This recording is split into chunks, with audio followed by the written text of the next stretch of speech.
नमस्कार, मैं हूं नीलू। तो क्या नेतन्याहू अपने ही जाल में फंसते चले जा रहे हैं? जिस सीज फायर की बात हमास के साथ की जा रही थी, अब वो पूरी तरह से खत्म होती नजर आ रही है। ऐसा हम इसलिए कह रहे हैं कि हमास की तरफ से एक बयान आया है जिसमें उसने कहा है कि सीज फायर नहीं होगा। आखिर क्या वजह है हमास के इनकार करने के पीछे? बातचीत करने के लिए मयंक मेरे साथ जुड़ गए हैं। मयंक, हमास ने सीज फायर यानी शांति वार्ता को पूरी तरह से अब एक तरह से कह लीजिए कि विराम लगा दिया। अब इसके बाद शांति वार्ता नहीं होती दिखाई दे रही है। ऐसा क्यों हुआ है? हमास ने ऐसा क्यों कहा कि वो शांति वार्ता के लिए अब तैयार नहीं है? शांति वार्ता की बात उसकी तरफ से नहीं होगी। देखिए, नेतन्याहू की तरफ से जो सीज फायर का एक नया प्रस्ताव रखा गया था कुछ दिनों पहले हमास के सामने, अब ये सीज फायर में जो शर्तें नेतन्याहू ने रखी थी वो हमास को मंजूर नहीं है। अब देखिए कौन सी वो बातें हैं जिसको लेके हमास और इजराइल के बीच में जो है वो ये सीज फायर खत्म होने वाली बात हो रही है। देखिए, पहली चीज तो नेतन्याहू का जो प्लान था उसमें ये कहा गया था कि हमास को पूरी तरह से अपने हथियार छोड़ने पड़ेंगे और एक प्रकार से डिसआर्मामेंट होगा पूरी तरह से हमास का। हमास की तरफ से जवाब आया कि साहब अभी तो हमें यही नहीं पता है कि आपकी तरफ से ये सीज फायर का जो प्रस्ताव है ये आगे होगा या नहीं होगा, शांति रहेगी या नहीं रहेगी, तो हम किसी भी हालत में किसी भी सूरत में अपने हथियार नहीं छोड़ेंगे। बात नंबर एक। बात नंबर दो, हमास की तरफ से यह कहा गया है कि देखिए, इजराइल की तरफ से या नेतन्याहू की तरफ से जो सीज फायर का प्रस्ताव आता है वो प्रस्ताव बड़े छोटे छोटे स्तर के होते हैं कि आपने एक राउंड की बात की उसके बाद फिर कैंसिल कर दिया। या तो हमास का कहना ऐसा है कि नेतन्याहू अपनी सुविधा के हिसाब से अपने राजनीतिक फायदे के लिए छोटे छोटे समझौते करते हैं और हम इस तरह के छोटे छोटे समझौते करने के लिए तैयार नहीं है। तीसरी बात जो हमास के प्रवक्ता ने कही है कि देखिए, हमारा मकसद ये है कि जो गजा में जंग चल रही है ये जंग रुकनी चाहिए। इजराइल की तरफ से जो हमले हो रहे हैं ये हमले रुकने चाहिए, इसलिए हम सीज फायर चाहते हैं। जब तक आप हमले नहीं रोकोगे गाजा में, जब तक आप फिलिस्तीन के लोगों को निशाना बनाना नहीं छोड़ोगे, तब तक हम आपसे किसी तरह का सीज फायर या बातचीत नहीं करेंगे। चौथी बात, हमास की तरफ से यह कहा गया है कि जो सैनिक इजराइल के इस समय गाजा में हैं, जो कि बहुत अंदर तक पहुंच चुके हैं, अब बड़े हिस्से पे गाजा में जो है वो इजराइल का कब्जा है, आपको वो सैनिक वहां से हटाने पड़ेंगे। आप आके गाजा में हमारे इलाके में आपने कब्जा कर रखा है और आप सीज फायर की बात कर रहे हैं, ये संभव नहीं है, ऐसा हमास की तरफ से कहा गया। उसके बाद दूसरी चीज, जो छठा पॉइंट है, वो ये कहा गया कि जो रिकंस्ट्रक्शन की बात हो रही है गजा में, देखिए गजा में इस समय हालत बहुत खराब है। वहां पे इजराइल ने जो है वो जो एड्स जा रही थी वहां पे, इंटरनेशनल एड्स, उसको रोक दिया है। अभी लगातार वहां पे हमले हो रहे हैं। बताया जा रहा है कि जो पिछला हमला था उसमें 40 लोगों की मौत हुई है, जिसमें हमास की तरफ से कहा गया, फिलिस्तीन संगठनों की तरफ से कहा गया कि ये इनका जो है हमास से कोई लेना देना ही नहीं था, ये फिलिस्तीन के आम नागरिक थे जिनको निशाना बना दिया गया। इजराइल की तरफ से कहना ऐसा है कि भाई हमने जो है वो हमास के ठिकानों को निशाना बनाया।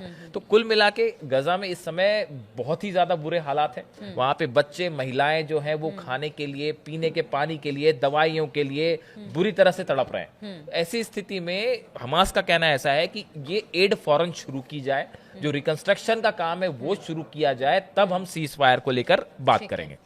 अब देखिए, एक इंटरेस्टिंग बात यह है कि नेतन्याहू जो है उन्होंने ये पहले तो पीस टॉक्स चल रही थी, सीज फायर हो चुका था, एक राउंड की बात हो गई थी, फिर कुछ बंधक भी छोड़ दिए गए थे। उसके बाद इजराइल ने अपनी तरफ से वो सीज फायर को जो सेकेंड राउंड के बाद हुए बिना जो है उसको अपनी तरफ से तोड़ दिया, बात खत्म हो जाती है। उसके बाद इजराइल हमला करता है, उसके बाद फिर अब जो है नेतन्याहू अपना सीज फायर का प्रस्ताव ले आए। इसकी जरूरत क्यों पड़ी?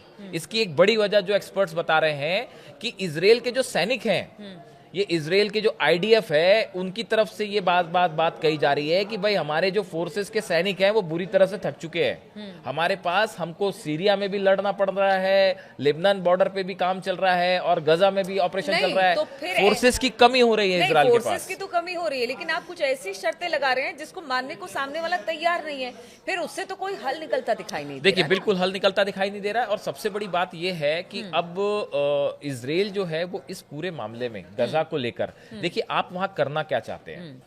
क्या आप वो ट्रंप की नीति पे काम कर रहे थे कि फिलिस्तीनियों को वहां से हटा दिया जाए? वो भी पूरी तरह से नहीं हो पा रहा है। आप जो है हमास को खत्म नहीं कर पा रहे हो पूरी तरह से, ना अपने लोगों को वापस, ना बंधकों की तो बात यह है कि बंधक क्राइसिस तो अभी वहीं का वहीं है। इजराइल को पता ही नहीं है कि अभी तक जो 56 बंधक है वो कहाँ है। उनको छोड़ने की जो बात है, तो हमास का कहना ऐसा है कि हम बंधक छोड़ने के लिए तैयार हैं, लेकिन आप परमानेंट पीस की बात करिए। आप अपनी फोर्सेस यहां से, हमारी जमीन से अपनी फोर्सेस हटाइए। आप जो है एक ऐसे समझौते की बात करिए कि स्थायी रूप से शांति हो। आप ये छोटे छोटे डील मत करिए कि जब आपका मन किया आपने डील करी, जब आपका मन किया डील तोड़ दी, उसके बाद हमला कर दिया। ऐसा हमास का कहना है, हमास के प्रवक्ता का ये कहना है। अब देखिए, सिर्फ यहाँ पे चुनौती नहीं है, एक बड़ी बात और निकल के सामने आई है। देखिए, जो फोर्सेस वाली बात एक्सपर्ट्स कह रहे हैं, या आईडीएफ की तरफ से कहा जा रहा है कि हमारे सैनिक थके हुए हैं, सैनिकों की कम पड़ रहे हैं, इजरायली सैनिक जो है अलग अलग जगह ऑपरेशन करने में।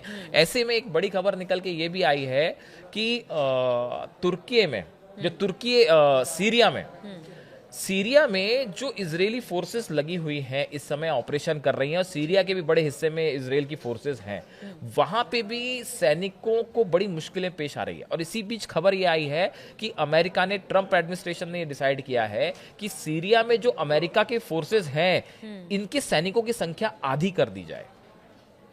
अगर ऐसा होता है तो ये नेतन्याहू और इजराइल के लिए बड़ा सेटबैक होगा। देखिए, अभी अमेरिकन फोर्सेस हैं, तो एक प्रकार से क्या हो रहा है कि जो एर्दोगन, तुर्की की जो सेना है, या वो जो संगठन है जिसको तुर्की मदद करता है, उसके और इजरायली फोर्सेस के बीच में अमेरिका की फोर्सेस हैं। तो एक रेड लाइन है कि अमेरिकन फोर्सेस पे तुर्की हमला नहीं करेगा, या जो एसटीएस जैसे संगठन है वो अमेरिका की फोर्सेस पे हमला नहीं करेंगे।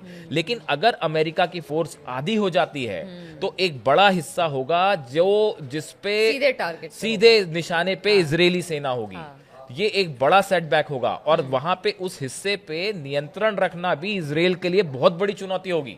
ऐसे हाल में न सिर्फ गाजा में चैलेंज है, बल्कि सीरिया में एक बड़ा चैलेंज खड़ा हो रहा है इजरायली फोर्सेस के सामने, अगर अमेरिका की फोर्सेस वहां से कम हो जाती हैं या आधी हो जाती है। इन हालात में शायद इसीलिए एक्सपर्ट कह रहे हैं कि नेतन्याहू ये चाह रहे थे कि हमास के साथ एक जो है पीस पे बात शुरू हो जाए, और उन्होंने प्रस्ताव भी दिया था शायद कि 40 दिन में, कुछ नेतन्याहू की तरफ से कहा गया था कि आप 10 बंधक छोड़िए, 40 दिन तक हम सीज फायर करने को तैयार हैं। लेकिन हमास का कहना है छोटे छोटे हम आपसे बात नहीं करेंगे, आप एक प्रॉपर प्लानिंग के साथ बात करिए और परमानेंट पीस की बात करिए, जंग खत्म करिए, तब बात आगे बढ़ेगी। तो अब इस खबर के बाद न सिर्फ गाजा में, बल्कि सीरिया में और लेबनान में भी, तीनों जगह इजराइल के लिए एक साथ इसको मैनेज करना ये बहुत ही टफ जॉब होगा। और दूसरी चीज, ईरान की तो हम बात ही नहीं कर रहे। ईरान में तो न्यूक्लियर टॉक्स का क्या होगा वो हम अपने दर्शकों को कल बताएंगे कि क्या निकल के आया। तो अभी ईरान से लड़ना तो थोड़ी दूर की बात है, अभी तो आपस में ही यहाँ पे गाजा, लेबनान और सीरिया में ही जो है इजराइल की सेना उलझी हुई। बिल्कुल। तो देखिए, जो नेतन्याहू है उनकी चित भी मेरी और पट भी मेरी वाला हिसाब है। हालांकि वो चाहते हैं कि शांति हो जाए क्योंकि उनके सैनिक थक गए हैं, ऐसी खबर आ रही है। लेकिन इस बीच चुनौतियां भी बहुत ज़्यादा हैं। और अगर हमास की बात की जाए तो वो गजा को लेकर जो नेतन्याहू ने प्रस्ताव भेजा है उस पर बातचीत करने को तैयार नहीं है। उन्होंने साफ कह दिया है कि इस तरह से फौरी तौर पर किसी तरह की कोई बातचीत नहीं होगी। अगर लॉन्ग टर्म को सोचते हुए किसी तरह की बातचीत अगर की जाती है तो फिर वो अपनी बातचीत को आगे बढ़ाएंगे। अब ऐसी स्थिति में किस तरह के हालात बनेंगे, इस पर लगातार हमारी नजर बनी रहेगी। आप बने रहिए हमारे साथ।